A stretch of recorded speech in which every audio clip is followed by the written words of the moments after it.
नमस्कार, समसामयिक विषयों पर आपके पसंदीदा कार्यक्रम विशेष में आपका स्वागत है। मैं हूं अभिलाषा पाठक। आइए शुरू करते हैं आज का विशेष। सामाजिक जीवन जी रहे हर व्यक्ति की इच्छा होती है कि जब वो अपने काम से रिटायर हो जाए तो उसके पास इतना पैसा या संपत्ति हो जिससे उसके बाकी के जीवन में कोई दिक्कत ना आए, आराम से जीवन व्यतीत हो सके।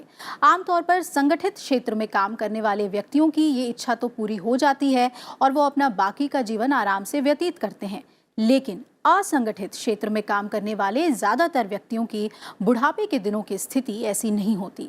इसकी वजह यह है कि असंगठित क्षेत्र में ना ही उनके लिए कोई स्थायी रोजगार का नियम तय होता है और ना ही संगठित क्षेत्र की तरह पेंशन या अन्य सुविधाओं का प्रावधान। देश में असंगठित क्षेत्र में काम करने वालों की संख्या लगभग 90% है। इतनी बड़ी संख्या होने के बावजूद अब तक असंगठित क्षेत्र के कामगारों के लिए कोई ठोस स्कीम या योजना नहीं थी। असंगठित क्षेत्र के कामगारों को भी 60 साल या रिटायर होने के बाद आर्थिक और सामाजिक सुरक्षा मिले, इसे ध्यान में रखते हुए प्रधानमंत्री श्रम योगी मानधन योजना शुरू की गई है। इस योजना का शुभारंभ खुद प्रधानमंत्री नरेंद्र मोदी ने किया।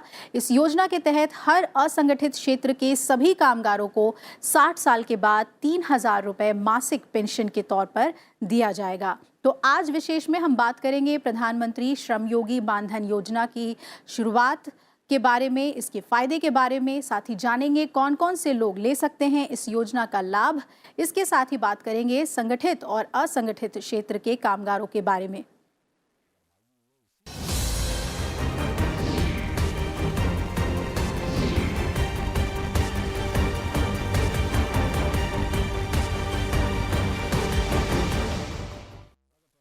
असंगठित क्षेत्र के कामगारों को रिटायरमेंट के बाद सुरक्षा देने के लिए प्रधानमंत्री नरेंद्र मोदी ने अहमदाबाद के वस्त्राल में प्रधानमंत्री श्रम मानधन पेंशन योजना लॉन्च की। इस योजना का उद्देश्य देश के असंगठित क्षेत्र के करीब 42 करोड़ कामगारों को रिटायरमेंट के बाद सुरक्षा देना है। इसके तहत असंगठित क्षेत्र के कामगारों को 60 साल के बाद प्रति माह 3,000 रुपए का पेंशन उपलब्ध कराया जाएगा।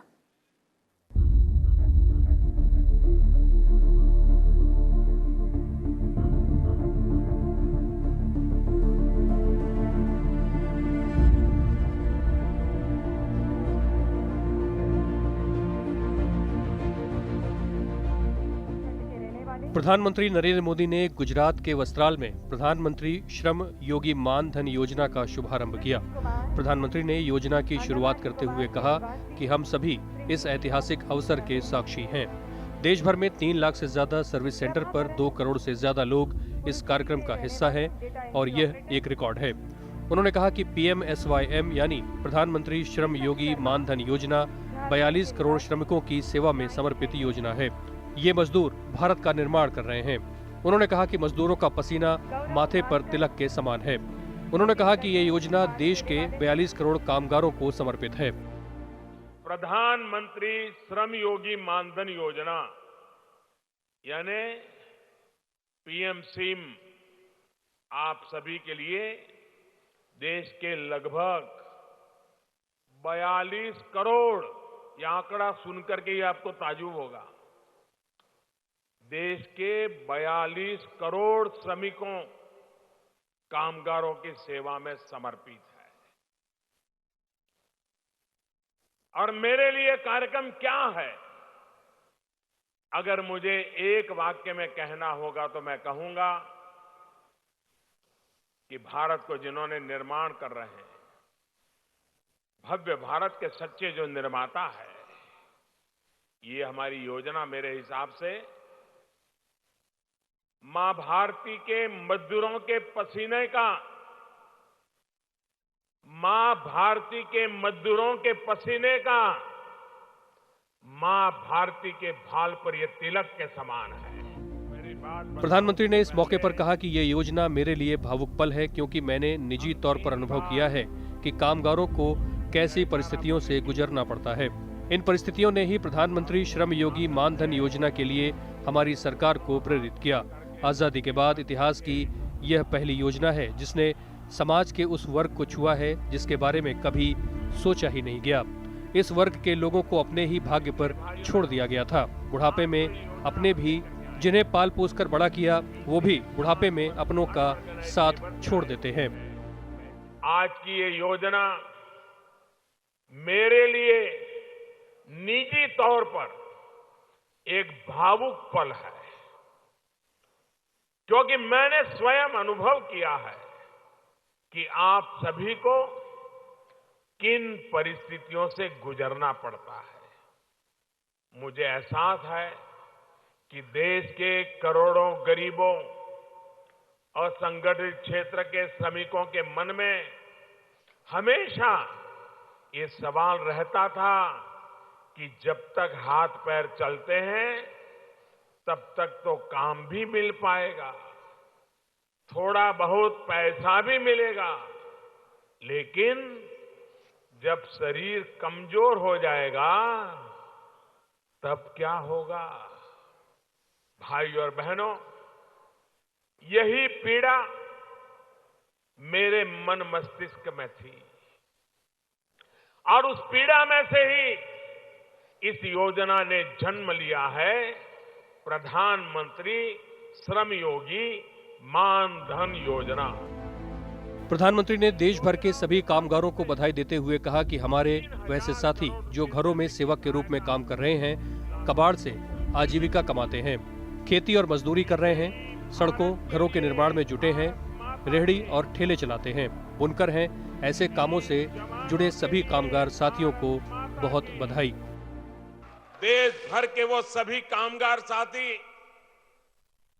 जो घरों में सेवक के रूप में काम कर रहे हैं, जो घरों से कचरा उठाने का काम करते हैं, कबाड़ से आजीविका कमाते हैं, कोई कपड़े धोने का काम करता है, कोई बर्तन मांजने का काम करता है, कोई खाना पकाने का काम करता है, कोई बच्चों को स्कूल ले जाने लाने का काम करता है,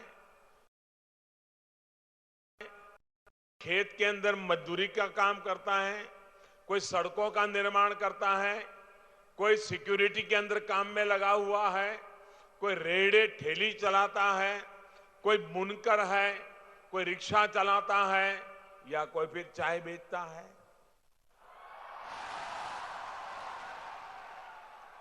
ऐसे अनेक कामों से जुड़े सभी कामगार साथियों को आज एक बहुत ही बड़ा अवसर है, बहुत ही बड़ी भेंट है। मैं उन सबको बहुत बहुत बधाई देता हूं।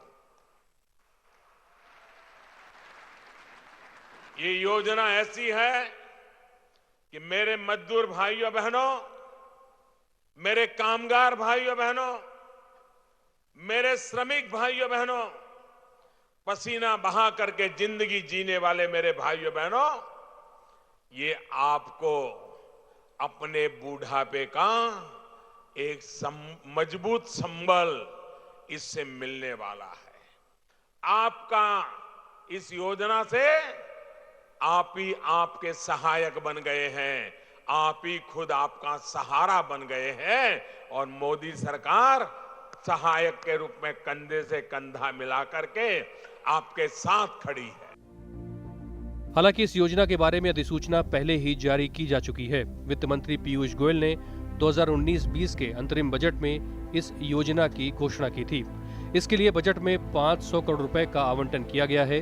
योजना से जुड़ने के लिए देश भर में 3 लाख से ज्यादा साझा सेवा केंद्र बनाए गए हैं। वहीं 15 फरवरी से योजना के लिए रजिस्ट्रेशन प्रक्रिया शुरू हो चुकी है और अब तक करीब 14.5 लाख लोग इस योजना से जुड़ चुके हैं। Bureau report, Rajya Sabha TV. प्रधानमंत्री श्रमयोगी मानधन योजना दिहाड़ी और असंगठित क्षेत्र के मजदूरों को हर महीने पेंशन के रूप में एक निश्चित राशि देने की महत्वाकांक्षी योजना है। ये योजना देश के हर जिले में एक साथ लागू होगी। दरअसल इस योजना का मकसद असंगठित क्षेत्र में काम कर रहे लोगों को रिटायरमेंट के बाद सुरक्षा देना है। कोई भी गरीब, वो चाहे अनपढ़ ही क्यों ना हो, वो भी इस योजना से आसानी से जुड़ सकता है। आइए जानते हैं क्या है प्रधानमंत्री श्रम योगी मानधन योजना और कौन होंगे इसके हकदार।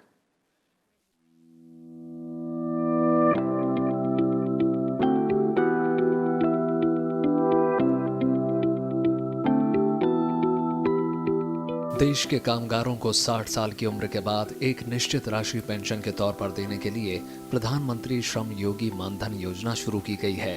इस योजना के तहत देश भर में असंगठित क्षेत्र से जुड़ा हुआ कोई भी कामगार जिसकी महीने की आमदनी 15,000 रुपए या उससे कम हो, वो सरकार की इस पेंशन स्कीम का फायदा ले सकता है। प्रधानमंत्री श्रम योगी मानधन योजना के तहत 18 से 40 साल तक के कामगार इस योजना के तहत रजिस्ट्रेशन करवा सकते हैं। 60 साल की उम्र पूरी होने के बाद रजिस्टर्ड व्यक्ति को 3,000 रुपए की पेंशन हर महीने मिलेगी। योजना में हर महीने 15,000 रुपए कमाने वाले असंगठित क्षेत्र के कामगार शामिल होंगे। ये इसकी पात्रता की शर्त है। अगर कोई कामगार 18 साल की उम्र में इससे जुड़ता है तो उसे हर महीने सिर्फ 55 रुपए जमा करने होंगे, जबकि 40 साल के व्यक्ति को हर महीने 200 रुपए की रकम जमा करनी होगी। वहीं 29 साल की उम्र वाले व्यक्ति को इस योजना से जुड़ने के लिए 100 रुपए प्रति महीना जमा करवाने होंगे। इस स्कीम का फायदा उठाने के लिए 60 साल तक ये रकम जमा करानी होगी। 18 साल से कम उम्र के लोग इस स्कीम का हिस्सा नहीं बन सकते। इस योजना के तहत जितनी राशि लाभार्थी जमा करेंगे, उतनी ही रकम सरकार भी उनके खाते में जमा करेगी। ये एक कंट्रीब्यूटरी स्कीम है। कंट्रीब्यूटरी स्कीम का हमें मतलब समझना चाहिए। क्या होता है कि जब आप किसी भी स्कीम को आप अगर मुफ्त में देते हैं, किसी भी योजना को अगर आप मुफ्त में देते हैं, तो उसकी जो गंभीरता होती है और या जो उसके लाभार्थी होते हैं, उन तक उसकी गंभीरता उस लहजे में नहीं पहुंच पाती जो उम्मीद की जाती है। लेकिन जब आप उसको कंट्रीब्यूटरी बना देते हैं, यानी कि आपको कुछ न कुछ रकम देनी है, तो वो आदमी उतनी ही गंभीरता से उसमें शामिल होता है।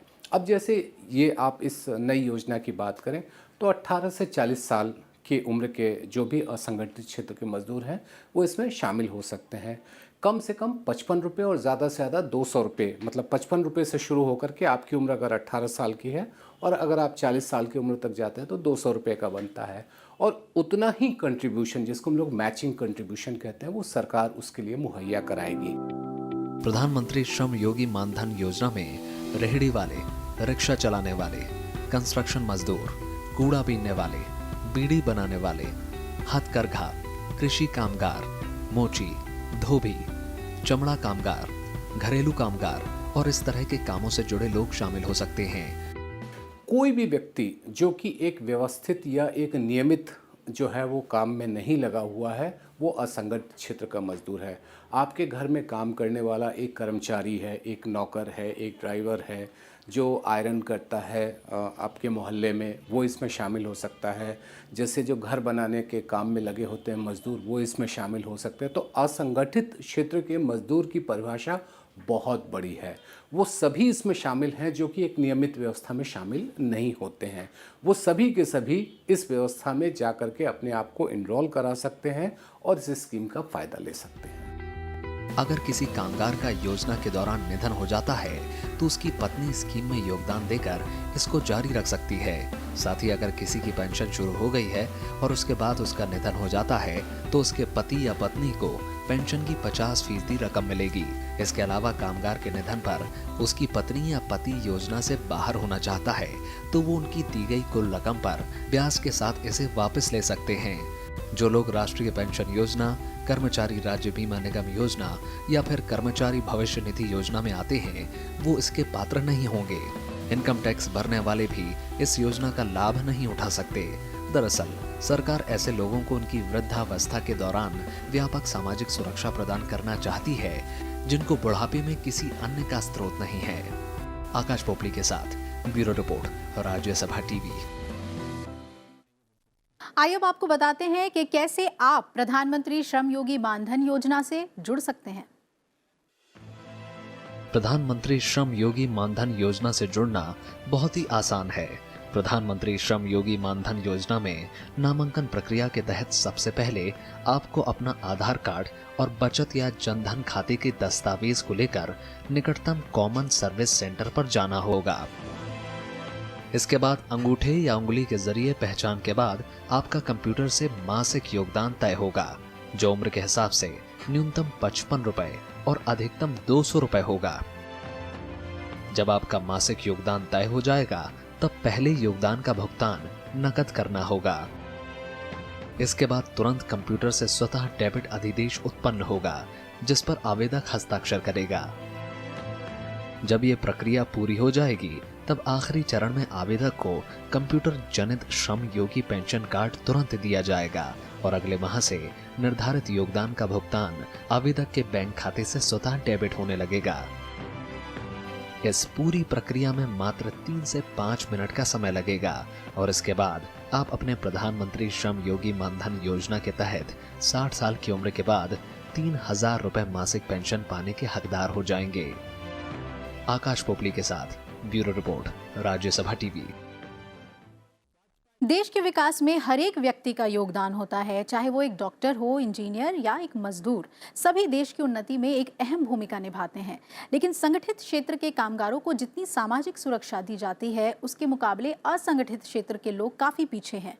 इस असंगठित क्षेत्र में एक बड़ा तबका महिलाओं और बच्चों का भी है, जिनके भविष्य को संवारने और सामाजिक न्याय और सुरक्षा देने के लिए सरकार इनकी पहचान कर ज्यादा से ज्यादा लाभ देने की पहल कर रही है।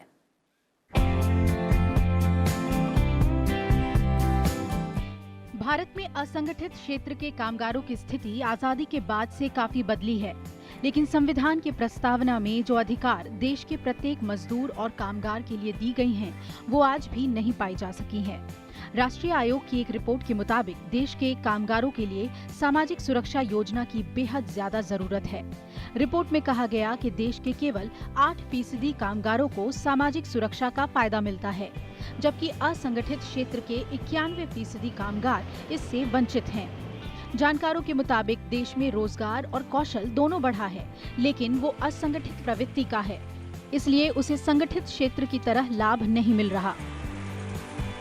सरकार का सपोर्ट इसमें बहुत बड़ा रोल प्ले करता है, क्योंकि जिनके पास कुछ भी नहीं है, जिन्हें शोषित किया जाता है, उन लोगों को सुधारने में बहुत एक काम आएगा। जैसे सोशल सिक्योरिटी प्लान्स है, सोशल सिक्योरिटी प्लान में एक तो पेंशन हो गया, आपका इंश्योरेंस कवर हो गया, एट मिनिमम प्रीमियम में 10, 15, 12, 14 रुपये में आपका पेंशन इंश्योरेंस प्लान मिल गया, और उसी तरह से आपको इंश्योरेंस प्लान मिल गया। तो कहने का ये मतलब है कि ऑर्गेनाइज्ड और अनऑर्गेनाइज्ड सेक्टर में जो है ना, बहुत सारा अंतर है। अब सवाल उठता है कि असंगठित क्षेत्र कितना बड़ा है और कौन कौन इस क्षेत्र में आते हैं, जिनके लिए सरकार श्रम मानदेय योजना लेकर आई है। एक सरकारी आंकड़े के मुताबिक देश के 90% लोग असंगठित क्षेत्र से जुड़े हुए हैं। भारत सरकार के श्रम मंत्रालय को असंगठित श्रम बल के अनुसार व्यवसाय, रोजगार की प्रकृति, विशेष रूप से व्यथित श्रेणियों और सेवा श्रेणियों के मामले में 4 समूहों के तहत वर्गीकृत किया गया है। व्यवसाय के संदर्भ में छोटे और सीमांत किसान, भूमिहीन खेतीहर मजदूर, हिस्सा साझा करने वाले, मछुआरे, पशुपालक, बीड़ी रोलिंग करने वाले, ईंट भट्टों और पत्थर खदानों में लेवलिंग और पैकिंग करने वाले, निर्माण और आधारभूत संरचनाओं में कार्यरत श्रमिक, चमड़े के कारीगर, बुनकर, कारीगर, नमक मजदूर, तेल मिलों आदि में कार्यरत श्रमिकों को इस श्रेणी के अंतर्गत माना गया है। रोजगार की प्रकृति के संदर्भ में संलग्न खेतीहर मजदूर, बंधुआ मजदूर, प्रवासी मजदूर, अनुबंधी और दैनिक मजदूर इस श्रेणी के अंतर्गत आते हैं। विशेष व्यक्ति श्रेणियों के संदर्भ में ताड़ी बनाने वाले, सफाई कर्मी, सिर पर भार ढोने वाले, पशु चालित वाहन वाले श्रमिक इस श्रेणी के अंतर्गत आते हैं। सेवा श्रेणियों के संदर्भ में घरेलू कामगार, मछुआरे और महिलाएं, नाई, सब्जी और फल विक्रेता, न्यूज़पेपर विक्रेता आदि इस श्रेणी के अंतर्गत आते हैं। संगठित और असंगठित क्षेत्र में जितना भी लोग कामगार करते हैं, उन लोगों का कोई सोशल सिक्योरिटी है नहीं। माने जब तक आप काम कर लिया, तब तक आपने कमाया, उसके बाद जो है ना, उनका कौन परवरिश करेगा, उसके बुढ़ापे में या ओल्ड एज में कौन उसको देखभाल करेंगे, इसके बारे में कोई व्यवस्था अभी तक ढंग से नहीं है। दरअसल संगठित क्षेत्र में मिलने वाली सुविधाएं और असंगठित क्षेत्रों में मिलने वाली सुविधाओं में आसमान जमीन का फर्क पाया जाता है। संगठित क्षेत्र में वो कामगार या उद्यम आते हैं जिनके कार्य की अवधि नियमित होती है, इसलिए सुनिश्चित काम होता है। संगठित क्षेत्र भारत सरकार द्वारा पंजीकृत होते हैं, जिन्हें सरकार के नियमों का अनुपालन करना होता है। ये नियम कारखाना अधिनियम, न्यूनतम मजदूरी अधिनियम, सेवानुदान अधिनियम, दुकान एवं प्रतिष्ठान अधिनियम के तहत उल्लेखित है। श्रमिक क्षेत्र में कामगार सेवानिवृत्त होने पर पेंशन भी पाते हैं, लेकिन असंगठित क्षेत्र में ये तमाम नियम और फायदे नहीं होते, जिससे कई तरह के नुकसान होते हैं। जैसे असंगठित क्षेत्र के लोग कम वेतन पर काम करने को मजबूर होते हैं, अतिरिक्त समय में काम करने, सवेतन छुट्टी, अवकाश या बीमारी होने पर छुट्टी का प्रावधान नहीं होता। रोजगार सुरक्षित नहीं होता, कभी भी श्रमिक को हटाया जा सकता है। असंगठित क्षेत्र में काम करने वाले श्रमिक शोषित भी होते हैं। भूमिहीन और कुशल श्रमिक भी असंगठित क्षेत्र में ही आते हैं। हम जब असंगठित क्षेत्र की बात करते हैं तो उनके लिए कोई कायदे कानून की व्यवस्था नहीं है। जैसे मैंने आपका कहा कि असंगठित क्षेत्र का मजदूर कौन है, जो आपके घर में काम करने वाला है। अब उसके लिए आप पीएफ की बात करें, वो भी शायद नहीं है, क्योंकि पीएफ के कानून में 20 की बात की जाती है कि कम से कम एक यूनिट में 20 आदमी हो तो वहाँ पर पीएफ का रजिस्ट्रेशन होता है। जो आपके मोहल्ले में आयरन करने वाला है वो भी असंगठित क्षेत्र का कामगार है। जो मजदूर है जो कि घर बनाने के काम में जुटा है वो भी असंगठित क्षेत्र का कामगार है। जो रिक्शा चलाता है वो भी असंगठित क्षेत्र का कामगार है। तो इनके लिए कोई ऐसी व्यवस्था नहीं है, कोई तय कायदे कानून के हिसाब से ये काम नहीं करते हैं। और यही वजह है कि जब कभी भी हम सुरक्षा की बात करते हैं, चाहे वो वित्तीय सुरक्षा की बात हो, चाहे सामाजिक सुरक्षा की बात हो, तो संगठित क्षेत्र से कहीं ज़्यादा ज़रूरत असंगठित क्षेत्र में पड़ती है। श्रम और रोजगार मंत्रालय ने असंगठित क्षेत्र में आने वाले सभी श्रमिकों के कल्याण सुनिश्चित करने के लिए श्रमिक सामाजिक सुरक्षा अधिनियम 2008 अधिनियमित किया।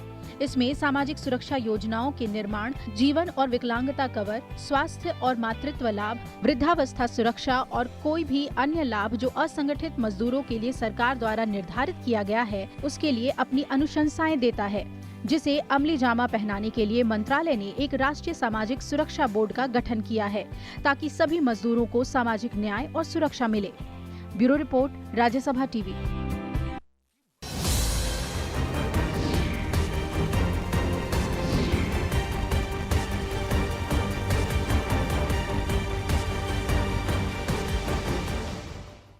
तो आज के विशेष में मेरे साथ इतना ही, लेकिन आप हमारा ये खास कार्यक्रम राज्यसभा टीवी के YouTube चैनल पर भी देख सकते हैं। दीजिए हमारी पूरी टीम को इजाज़त। नमस्कार।